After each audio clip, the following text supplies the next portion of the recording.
Just go to Havelock North now, or just around the corner from it. Craggy Range's decision to backtrack on its promise to remove a controversial zigzag path that created up the eastern slope of Te Mata Peak. Someone pointing out it's not actually the famous side of Te Mata Peak, and that is the case. It's around the corner, but it's being described by local iwi and anti-track campaigners as disappointing. The winery pledged to restore the land back to its original state earlier this year, following an outcry from the public, including local iwi, of course, who were not consulted about the track.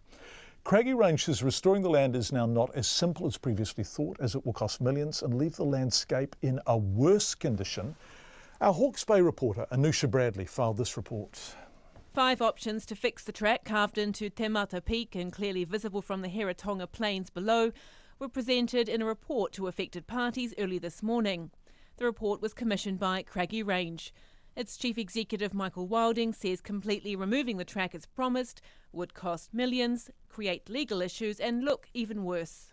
It's only going to leave the land potentially in a marginally better position. You're still going to see where the track was, but it's going to leave the community in a far worse position. So what the experts have actually said to us is the option that they've put forward around mitigation, doing the revegetation with the native flora, reintroducing the native birds through a native bird corridor through there, is actually going to leave the land in a far better position than before we actually started this project. Representing local iwi, the chair of Te Tai Whenua o Heratonga, Mike Paku, says mana whenua still want to see the track completely removed. It is somewhat disappointing from the point of view of mana whenua, but in saying that we do appreciate and understand that Craggy Range has wider issues to take into consideration. They have come under a huge amount of public response and pressure, and so they needed to take a wider view.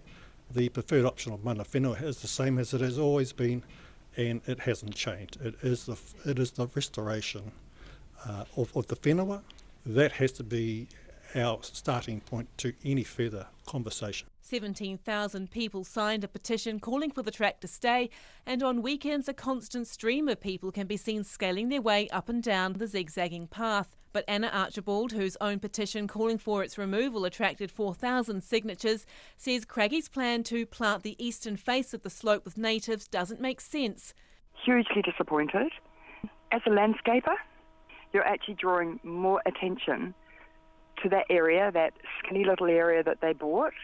And if they're going to plant the whole thing, then you're really going to notice this very, very odd-shaped area of that iconic face of Te Mata Peak being planted, and your eye would be drawn to it even more, actually.